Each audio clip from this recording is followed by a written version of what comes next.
अनंत कोटी ब्रह्मांड नायक राजाधिराज योगिराज सद्गुरु श्री स्वामी समर्थ। नमस्कार स्वामी साष्टांग नमस्कार, नमस्कार नाना सदैव नमस्कार, नमस्कार नानी सहर्ष नमस्कार, नमस्कार स्वामी सहस्त्र नमस्कार। आज आपल्या परमपूज्य नानांच्या 101व्या जयंतीनिमित्त आपण सांघिक सत्यनारायण पूजा हा उपक्रमात सहभागी झालेलो आहोत। सत्यनारायणाची महापूजा त्याच्या कथाविषयी आपण बोलणार आहोत। पारंपरिक पद्धतीने ज्या कथा सांगितल्या जातात त्या कथांपेक्षा आपल्या स्वामी समर्थांचे आपण भक्त असल्यामुळे आपण कुठच्या कथेचा अभ्यास करायचा किंवा कुठल्या कथा आज विचारात घ्यायचा यासंबंधी मी बोलणार आहे। आता सत्यनारायणाचं जे आहे कथा आहे त्याच्यामध्ये मुख्य मूळ मुद्दा जो आहे की नारद मुनी पृथ्वी तलावर फिरतायत आणि त्यावेळेला त्यांनी असं बघितलं की अनेक लोक दुःखी आणि कष्टी आहेत आणि त्यांना वाटलं की या सर्वांना या दुःखातून बाहेर काढण्यासाठी काय करायला पाहिजे। आणि महाविष्णूला त्यांनी नारद मुनींनी हा प्रश्न विचारला की पृथ्वी तलावरची जी लोक आहेत ती त्यांच्या कर्माचे भोग भोगतायत हे मला माहिती आहे, तरी पण त्यांना या कर्मातून या भोगातून बाहेर काढण्यासाठी तुम्ही काहीतरी उपाय सांगा। त्यावेळेला विष्णूंनी ही सत्यनारायणाची पूजा केली तर आयुष्यातली अनेक दुःख कष्ट आणि भोग जे आहेत कर्मभोग आहेत ते नष्ट होतात। आणि या पूजेचं सगळं वर्णन करून नारदांना सांगितलं। अशी या मूळ कथा अशा पद्धतीने सुरू झाली आहे। सत्यनारायणाची पूजा सुरू करण्यामागचा उद्देश हा आहे की विष्णूंनी ही पूजा सांगितलेली आहे।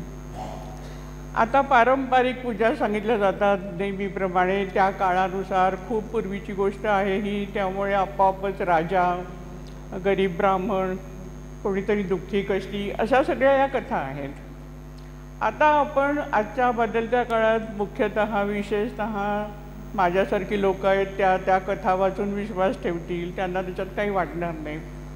परंतु तरुण पिढी जी आहे त्या पिढीला या गोष्टी कदाचित पटणार नाहीत आणि म्हणून आपण त्या आता वेगळ्या पद्धतीने त्या गोष्टींचा प्रसार करायची गरज आहे असं मला स्वतःला वाटलं की आपण सर्वजण जर स्वामी भक्त आहोत तर स्वामींच्या चरित्रात ज्या लीला आहेत त्या लीला पण हाच उपदेश देत आहेत की कर्मभोग तुम्ही ईश्वराची भक्ती करा, तुम्ही चांगल्या मार्गाने जा, म्हणजे तुमच्या जीवनातील कर्मभोग नाहीच होतील। आणि म्हणून आपण आयुष्यात कुठे कुठे चुकतो, सद्गुरू कशी कृपा करत असतो, परमेश्वर कशी कृपा करत असतो, पण ते आपण उपासना करतो, पण उपासना करताना आपण कधी कधी आयुष्याच्या टप्प्यावर कसं चुकतो आणि मग आपण परत पूजेला कसं लागतो। अशा संबंधीच्या ज्या कथा आहेत त्या आता आपण बघूया। पहिली, परमेश्वर कशी कृपा करतो, तर स्वामींच्या चरित्रात कथा आहे महारुद्र देशपांडे यांची। जहागिरी होती त्यांची, केजचे राहणारे ते, आणि अचानक मोगलांचं राज्य होतं, अचानकपणे जहागिरी काढून घेतली गेली। आता अशा वेळेला आपल्याला परत जहागिरी मिळण्यासाठी काहीतरी ईश्वराची उपासना करण्याची गरज आहे हा भाव त्यांच्या मनामध्ये होता। म्हणजे ईश्वरावर श्रद्धा असणं पण गरजेचं आहे। संकट आलंय तर या संकटातून परमेश्वरच आपल्याला बाहेर काढू शकतो हे महारुद्र देशपांडे यांच्या याच्यातून आपण जाणायचं आहे। आणि त्याप्रमाणे ते शोध घेत फिरत असताना त्यांना एक साधू भेटलं आणि त्या साधूंनी असं सांगितलं की तू अक्कलकोटला जा।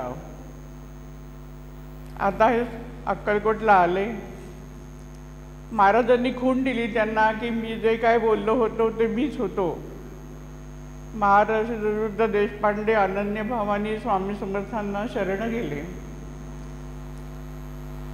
त्यांचं कर्म म्हणजे सत्कर्म खूप भाग्याचं होतं आणि त्यामुळे त्यांना स्वामींची फारशी सेवा करायला पण लागली नाही।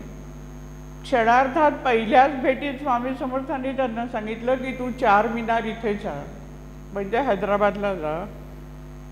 ते विश्वास ठेवून गेले, असं नाही की आता काय हैदराबाद, आमच्या मनात कोणी सांगितली उपासना की 1000 प्रश्न येतात की याच्याने काय होणार आहे, माझा प्रश्न असा आहे, मग हे करून काय होणार आहे, मग होईलच का, मग होणारच नाही का, अनेक अडचणी. आता मुलीचं एखादं लग्न होत नाही तर आईला जर सांगितलं की तुम्ही मुलीला घेऊन या, प्रत्यक्ष भेटल्यानंतर फरक पडतो, स्वामींचं दर्शन झाल्यानंतर वेगळी व्हायब्रेशन आपल्याला मिळतात.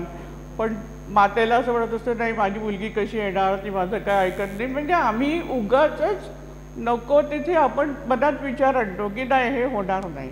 पण महारुद्र देशपांडेंनी स्वामींनी सांगितल्याबरोबर ते हैदराबादला निजामाच्या ऑफिसमध्ये गेले. गेल्यावर त्यांनी सहज चौकशी केली की माझी अशी अशी जहागिरी गेली आहे, ती मला परत मिळण्यासाठी मी काय करायला पाहिजे असं केले. तर लागलीच एका कारकुनाने त्याला सांगितलं की तुमची जहागिरी तुम्हाला परत मिळाली आहे, आणि तो कागद त्यांना मिळाला. आता महाराजांच्या कृपेने, म्हणजे मी ते म्हणते की सत्कर्म त्यांचं चांगलं होतं, भाग्य चांगलं होतं. संकट आलं पण त्यांनी ईश्वराचे पाय धरले आणि त्याच्यात मनात शंका नाही आणली की स्वामी सांगतात हैदराबादला जाऊ तू असं काय काम होणार, अशी कुठेही शंका न येता पूर्ण निष्ठा आणि श्रद्धा आपल्याला ईश्वरावर ठेवायची आहे. आणि ते परत आले, जहागिरी परत मिळाली. पण ते महाराजांना विसरले नाही, इथे लक्षात घ्या, ही खूप महत्त्वाची गोष्ट आहे. आता माणसं कशी विसरतात ती पुढची कथा आपण नंतर बघणार आहोत. सतत महाराजांकडे येत राहिले. आजारी, नंतर काही वेळेला आजारी त्यांना स्वामींनी सांगितलं की तुझ्या घराच्या समोर जो उकिरडा आहे त्या उकिरड्यावर तू माझा मठ बांध. त्यांच्या मनात शंका नाही आली की अशा खाड्याच्या जागी मी मठ कसा बांधणार. त्याचा अर्थ असा आहे की समाजात जे दूषित आहे ते दूषित तू दूर कर, उकिरड्यावर मठ बांध. याचा अर्थ असा आहे की समाजात जे जे काय वाईट आहे ते काढून तिथे तू चांगल्या प्रकारे हे कर. त्याप्रमाणे त्यांनी स्वतः खर्च करून मठ बांधला. महाराजांकडे ते सातत्याने येत राहिले आणि म्हणून अजूनही त्यांचा जिथे मठ आहे तिथे मठाचं कार्य व्यवस्थित चाललं. दुसरी जी कथा आहे ती गणेश मुळेकरांची. त्यांना नोकरी नव्हती, कलेक्टर ऑफिसमध्ये नोकरी लावली, भावानी वशिला लावून नोकरी लावून दिली. पण अक्षर अतिशय खराब म्हणून नोकरीतून काढण्यात आलं. मग शोध घेत राहिले. शोध घेणं महत्त्वाचं आहे की माझ्यावर संकट आहे तर मला फक्त परमेश्वरच मदत करू शकतो. पण आम्ही कुठे वशिला लागेल का अशी माणसं फिरत राहतात, अशी गंमत. करायला काय पाहिजे तर भक्ती, परमेश्वराची. मला कोण योग्य मार्गदर्शन करेल की मला जे अपयश आहे त्यातून मी बाहेर येऊन मला यश मिळेल. यासाठी ईश्वराचं मार्गदर्शन, सद्गुरूचं मार्गदर्शन घेणं गरजेचं. त्यांना स्वामी समर्थांच्या विषयी कोणीतरी माहिती सांगितली आणि ते महाराजांकडे आले. आता महाराजांकडे आल्यानंतर त्यांना महाराजांचं दिव्य भव्य रूप जाणवलं. प्रत्येकाला जाणवतं असं नाही आहे. एखाद्या व्यक्ती, काही जणांना काय स्वामींकडे गेलो काय आणि काही वाटत नाही अशी पण काही मंडळी त्यावेळेला होती. मुळेकरांना जाणवलं की हे स्वामी एवढे दीप्यमान आहेत आणि त्यांना मी माझा, खूप महत्त्वाची गोष्ट आहे त्यांच्या मनात आलेला विचार की त्यांना मी माझा नोकरीसारखा क्षुल्लक प्रश्न काय विचारू, महाराजांकडे काय मागायचं याचासुद्धा आपण विचार करायला पाहिजे. महाराज आपल्याला अनंत काही देणारे आहेत. त्यांच्या मनात असा विचार आला की मी प्रत्यक्ष महाराजांना माझ्या नोकरीविषयी नाही विचारू शकत आहे, इतका क्षुल्लक प्रश्न महाराजांना विचारायचा. आणि म्हणून ते 4 दिवस तसेच राहिले. मग त्यांनी सेवकांना सांगितलं की माझा प्रश्न तुम्ही स्वामींकडे घेऊन जा. सेवकांना काय रोजची महाराजांच्या सतत सहवासात असल्यामुळे मग किंमत कळत नाही, तसं सेवकांना काय वाटत नव्हतं महाराजांची काही पण आपण बोलू शकतो. सेवकांनी महाराजांना विचारलं की असा असा मुळेकरांचा प्रश्न आहे. महाराजांनी सांगितली की त्याला लाख मोलाची नोकरी लागली. आता ते म्हणत नाही बसले की कशी लागली, काय लागली, कशी लागू शकणार, मनात नाही. स्वामींची सेवा केली, निघताना स्वामींच्या चरणाशी अर्पण केलं, दक्षिणा आणि काय नारळ आणि खारका वगैरे, आणि ते परत गावी गेले. घरी गेल्यावर एक पत्र येऊन पडलं होतं. ते पत्र फोडलं तर त्या ह्याच्यामध्ये त्यांना मामलेदार कचेरीत नोकरी लागल्याचं ते पत्र होतं. आता या त्याच्यानंतर मुळेकर सातत्याने महाराजांकडे येत राहिले, महाराजांना कधी सोडलं नाही. या 2 कथा अशा झाल्या की उपासना हवी होती, संकट होतं. उपासना मिळाली, महाराजांचे चरण धरले आणि सतत महाराजांची भक्ती करत राहिले. आता बसप्पाची गोष्ट तुम्हाला सर्वांना माहिती आहे आणि तसंच नरसप्पाची गोष्ट. आता बसप्पाला स्वामी समर्थांनी एवढं धन दिलं, म्हणजे एवढं सोनं दिलं. नंतर असं व्हायला लागलं की बसप्पाचं महाराजांकडे जाणं हळूहळू कमी व्हायला लागलं. आम्ही पण कधीतरी आयुष्यात असंच वागतो. नोकरी मिळेपर्यंत महाराजांच्या मठात न चुकता जाणार, नोकरी मिळाली की वेळ नाही, लग्न होईपर्यंत प्रदक्षिणा होत आहेत, लग्न झाल्यानंतर वेळ नाही. तसं बसप्पाच्या बाबतीत धन मिळालं होतं, त्याच्यावर त्याचं सुखाने आयुष्य चाललेलं होतं. स्वामींची भक्ती करायचा, पण वारंवार जाऊन स्वामींच्या कार्यामध्ये सहभागी होणं, जो जे उत्सव आहे तिथे जाऊन काम करणं, आपला भक्तिभाव वाढवणं खूप गरजेच्या गोष्टी असतात. ते त्यांच्याकडून होईना आणि म्हणून मग शेवटी अत्यंत जेव्हा म्हातारे झाले त्यावेळेला त्यांना धनाची चिंता निर्माण झाली आणि मग त्यावेळेला त्यांनी परत महाराजांकडे धाव घेतली. आता महाराज कृपावंत आणि खूप दयाळू आहेत महाराज. लोक म्हणतात की महाराज म्हणजे कठीण नाही, अत्यंत प्रेमाचा करुणेचा सागर म्हणजे श्री स्वामी समर्थ आहेत. फक्त तुमच्या अंतःकरणामध्ये तेवढी शरणागती पाहिजे तर महाराज अनंत कृपा करतात. महाराजांना ते येऊन भेटले, सगळी कथा सांगितली. त्याच वेळेला एक जोडपं तिथे आले होतं. या मध्यंतरीच्या काळात बसप्पाची बायको देवाई घरी गेली, असं बराच काळ त्याच्यानंतर गेला आहे. महाराजांच्या इथे दुसरं एक जोडपं आलं होतं, अपत्य नाही म्हणून महाराजांकडे विचारायला आले होते दोघंजण. ती जी स्त्री होती ती बसप्पाची आधीच्या जन्मातली बायको होती. महाराजांना सगळं माहिती होतं. महाराजांनी लागलीच तिला सांगितलं की तू जे धन पुरवून ठेवलं आहेस, शेवटी स्त्री संसारी असते. बसप्पाला खूप धन मिळाल्यावर तिने काही धन घराच्या तुळशीच्या इकडे पुरवून ठेवलेलं होतं. महाराजांना हे सगळं माहिती होतं. बसप्पाच्या मुलांना काही माहिती नव्हतं. महाराजांनी सांगितलं की जे धन तू पुरवून ठेवलेलं आहे ते याला काढून दे, आणि त्याप्रमाणे तिने ते धन बसप्पाला दिलं. आता महाराजांनी त्याच्यावर अधिक कृपा केली. बसप्पा महाराजांना विसरला. मग प्रश्न निर्माण झाला. आयुष्यात प्रश्न का निर्माण होता त्याचा विचार या पद्धतीने करायचा की जी उपासना घेतली ती कधी सोडायची नाही. सगळं मिळालं म्हणून सोडायची नाही, उलट तुमची उपासना वाढली पाहिजे. जर भगवंत कृपा करतो तर आपण त्याला अनंतपटीने शरण जायला पाहिजे. महाराज कृपावंत आणि दयाळू करुणेचा सागर असल्यामुळे बसप्पाची सेवा लक्षात घेऊन महाराजांनी त्याला धन प्राप्त करून दिली. आता नरसप्पाच्या बाबतीत पण हीच कथा आहे. त्याच्या बऱ्याच कथा आहेत, त्यातली आता फक्त विसरण्यासंबंधीची कथा आहे ती आपण बघूया. नरसप्पाच्या शेतात एकदा स्वामी गेले आणि स्वामींनी तिथे ऊस पेरला. नरसप्पा निष्ठावंत भक्त होता स्वामींचा. त्याला लागलीच समजलं की महाराजांनी ऊस पेरला आहे म्हणजे ऊस पेरल्यावर आपल्याला भरपूर फायदा होणार आहे, आणि म्हणून त्यांनी शेतामध्ये ऊस पेरायला सुरुवात केली. जाणलं पाहिजे गुरु आपल्याला काय सांगतोय. आपल्या मनामध्ये जे अनेक प्रश्न असतात की कसं होईल हे मी सोडा. एकदा स्वामी चरणाशी आल्यानंतर जे काही संकेत मिळतात ते जाणायला आपण शिकलं पाहिजे.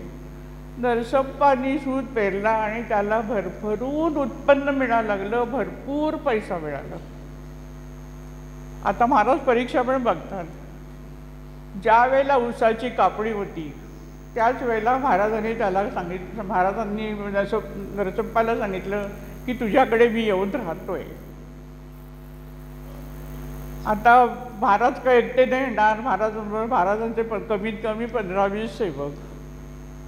नरसप्पाच्या मनात विचार आला. महाराज 1-2 दिवस गेले. नरसप्पाला शेतावर जाणं, शेतीची कामं, ऊस कापणीचं काम करणं वगैरे याच्यामध्ये वेळ मिळेल असं झाल्यावर त्याच्या मनात शंका आली की महाराज आले, आता आपण अडकून पडलोय आणि आता आपलं उत्पन्न बुडणार. आणि महाराजांनी तत्काळ ते जाणलं आणि महाराज नरसप्पाचं घर सोडून बाहेर पडले. आता याच्यात काय आपण शिकायचं आहे की महाराजांनी आपल्याला सगळं दिल्यानंतर आपण महाराजांची आपल्याला अडचण होता कामा नाही. आता सुट्टीवरून विषय देखाना माझा आणि माझ्या मुलाचा काल तर नाना असं सांगायचं, समजा तुम्हाला वर्षाच्या फक्त 7 कॅज्युअल आहेत तर तुम्हाला सगळे उत्सव करणं शक्य नाही आहे. रजा घेऊन प्रत्येक उत्सवाला येणं तुम्हाला शक्य नाही, पण कमीत कमी तुम्ही 3 उत्सव तरी पूर्ण वेळ कार्यासाठी द्यायला पाहिजे. असं नाना नेहमी सांगायचं की नोकरी आहे, नोकरी स्वामी कृपेने मिळाली आहे, मग आपल्या इतर मजा मांडण्यासाठी आपण ज्या रजा घेतो त्या रजा न घेता स्वामींच्या कार्यासाठी वर्षातून जर 7 दिवस रजा असेल तर कमीत कमी 3 वेळा उत्सवामध्ये सहभागी व्हायला पाहिजे.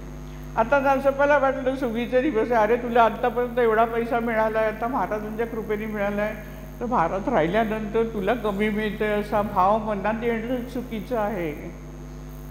हे या कथेवरून जाणायचं आहे. आणि मग नंतर त्याच्यानंतर मात्र महाराज नरसप्पाकडे परत कधीही गेले नाही. तशीच एक महाराजांच्या याच्यातली कथा आहे, पटकन बोलता बोलता आठवते म्हणून. एका सद्गृहस्थांनी महाराजांना घरी बोलवलं, महाराजांची जेवायला घरी वगैरे बोलवलं, त्यांची पूजा वगैरे केली आणि त्यांना छान पितांबर दिलं नेसायला सुंदरपैकी, चांगल्यापैकी. महाराजांना अर्पण करताना नेहमी चांगलंच अर्पण करा. पण आता अर्पण केल्यावर पुढची गंमत बघा. महाराज एवढे दैदिप्यमान तेजस्वी, ते पितांबर सुंदर पितांबर नेसल्यावर महाराजांची मूर्ती अधिकच सुंदर दिसायला लागली. आणि त्यावेळेला त्या जोशी होते, मला वाटतं ते ब्राह्मण, त्यांच्या मनात विचार आला की महाराज काय कदाचित आपण दिलेला पितांबर कोणाला तरी देऊन टाकतील, अशी शंका त्यांच्या मनात निर्माण झाल्याबरोबर महाराज म्हणाले, घे तुझा मुक्ता. पितांबराने मुक्ता, आणि महाराजांनी ते सोडून वस्त्र त्यांना देऊन परत देऊन टाकलं. आता या कथेमध्ये काय लक्षात घ्यायचं आहे की महाराजांना काही अर्पण केल्यानंतर पुढे विचार नाही करायचा आहे की मी हे दिलं आहे, मध्ये झालं आहे का, त्याचं असं झालं आहे का, तसं झालं आहे का. तुम्ही अर्पण केलं विसरा. महाराजांना त्याचं काय करायचं ते महाराज करणार ना. नानाने जे म्हटलेलं आहे की होऊन या तुमच्या घरचे तुम्हा काय देऊ, आपण हा भाव ठेवायचा आहे. महाराजांना अर्पण केलं, आपण त्यांच्यातलंच घेतलं आहे, त्यांनाच दिलं आहे, ते त्याचा काहीही उपयोग कसाही करतील. मग काही अर्पण केल्यानंतर मग मी हे दिलं आहे, ते वापरलं गेलं आहे का, आता उत्सव आहे मग मी एवढ्या करंज्या घेऊन दिल्या आहेत, मग त्या करंज्या वाढल्या नैवेद्याच्या पदार्थ वाढल्याच गेल्या का नाही वाढल्या गेल्या वगैरे काही विचार नाही. तुमच्या मनामधून तुम्ही महाराजांना अर्पण केलं की ते महाराजांना पोचतं. आणि म्हणून मनात कुठलीही शंका नाही. आता गोष्टीवरून गोष्ट निघाली आहे ते. आता पुढची गोष्ट जी बघायची नरसप्पाची बघितली आपण, मची बघितली आहे. आता दुसरी गोष्ट म्हणजे ज्या वेळेला मगाशी म्हटल्याप्रमाणे की अडचण झाली, दूर झाली की महाराजांना माणसं विसरून पूर्णपणे पाठ फिरवणारी पण लोक आहेत. पण आणि त्याच्यानंतर मग आयुष्यामध्ये अनेक प्रश्न निर्माण झालेली लोक आज मी समाजामध्ये बघते. आता महाराजांची भक्ती म्हणजे काय हे पहिले लक्षात घ्यायचं आहे. मी एवढा जप केला, मी एवढ्या पूजा केल्या, मी इतक्या वेळा प्रार्थनेला गेले. महाराज जे सांगतात त्या उपदेशाचं आचरण सगळ्यात महत्त्वाचं आहे. खूप कठीण आहे महाराजांचं व्रत, खूप कठीण आहे, सोपं नाही आहे. पहिली गोष्ट म्हणजे नाना नेहमी सांगायचं की नेहमी स्वतः दुसऱ्याच्या सुखाचा विचार करा. मनात कधी काही जण का म्हणतात हां त्यांनी मला असा असा त्रास दिला आहे ना, हां त्याला असा असा त्रास होऊ दे. हे चुकीचं आहे, हे अत्यंत चुकीचं आहे. तुम्ही जे जे काय करतात त्याची रिॲक्शन तुमच्या बॉडीवर आपोआप होत असते. आणि म्हणून कोणाच्याही विषयी आपल्याला कोणीही त्रास दिला तरी त्याला त्रास व्हावा अशा प्रकारचा भाव मनात कधीच येता कामा नये. ही पहिली महाराजांची शिकवण आहे, हे लक्षात घ्या. आणि आपण सदाचरण आपल्याला जेवढी जास्तीत जास्त जितकं वागता येईल, जितकं दुसऱ्यासाठी करता येईल तेवढं सातत्याने करत राहायचं आहे. आणि दुसरं म्हणजे कायम कार्यमग्न राहणं. महाराजांना वेळ फुकट घाललेला आवडत नाही. आळस सोडलाच पाहिजे. महाराजांची उपासनेमध्ये पहिला तुम्ही आळस सोडायचा आहे.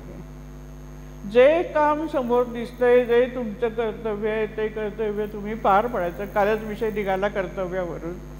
प्रत्येकाने जर आपलं कर्तव्य काय जाणलं तर कोणावरच अन्याय होणार नाही आहे. घराघरामध्ये सुद्धा प्रत्येकाने आपलं कर्तव्य जाणायचं आहे आणि त्या कर्तव्यानुसार आपण जर वागत राहिलो तर सगळीकडे सुसंवाद निर्माण होतो. पण माणसाला असं वाटतं जाऊ दे, आता तो करतोय तर करू दे, मी कशाला करू, जाऊ दे, मी आराम करतो. नाही, मग आपलं कर्तव्य काय, हे कर्तव्याला कधीही चुकू नका. मग महाराजांची कृपा होते. जेव्हा जेव्हा माणूस अडचणी येतात, ते पूर्वजन्मीचं कर्म आहे, ते शुद्धी करण्यासाठी पण अडचणी येऊ शकतात. आता त्या आल्या आहेत, पण या जन्मामध्ये आपल्याला उपासनेने या अडचणी दूर करायच्या आहेत. आणि या सत्यनारायणाच्या पूजेच्या कथेचा अर्थ हाच आहे की तुम्ही परमेश्वराला विसरू नका, तुम्ही चांगल्या मार्गाने जा, चांगल्या लोकांकडे भक्तिमार्गाचा प्रसार करा. आता ज्या ज्या कथा आहे सत्यनारायणाच्यामध्ये, त्यांनी एकाला दुसऱ्याला पूजा सांगितली, मी हे व्रत करतोय, तू पण हे व्रत कर, आणि मग तो सुखी झाला. याचा अर्थ आपण काय घ्यायचा आहे, जो स्वामी भक्त आहे. आता आपण स्वामी समर्थ परिवारात आहोत. आपली एक विशिष्ट उपासना पद्धती नानांनी आपल्याला दिलेली आहे. ही उपासनेसाठी या लोकांना आपण इथे आणलं पाहिजे. हा पण भक्तीचा एक मार्ग आहे की बाबा मी अशा अशा ठिकाणी जाते, मला छान अनुभव आला आहे, तुम्ही पण चला, तुमचा पण प्रश्न आहे ना, आपण जाऊया, महाराजांची भक्ती करूया. आता परवाच माझ्याकडे एक गृहस्थ आले होते, नेहमी येतात, नाव नाही त्यांचं सांगत, पण ते स्वतः ज्या माणसाला प्रश्न आहे त्या माणसाला आपल्या स्वतःच्या गाडीतून घेऊन स्वामी भवनात येतात. आणि असं नाही की एक दोनच आणले, अनेक वेळा, म्हणजे स्वतःचा वेळ, स्वतःच्या गाडीचा खर्च, आणि प्रश्न कोणाचा सोडवायचा आहे तो दुसऱ्याचा सोडवायचा आहे. हे जे आहे हे आदर्श आपण डोळ्यासमोर ठेवायचे की दुसऱ्यासाठी आपण काय करू शकतो, त्याला भक्ती मार्गामध्ये आणण्यासाठी, त्याला ही उपासना समजावून देण्यासाठी, आणि त्या योगे त्याच्या जीवनामध्ये आनंद निर्माण करण्यासाठी आपण काय करू शकतो हे जाणायचं. आणि ही खरी सत्यनारायणाची पूजा आहे असं मला स्वतःला वाटतं, आणि म्हणून या कथा तुमच्यासमोर मी सांगितल्या.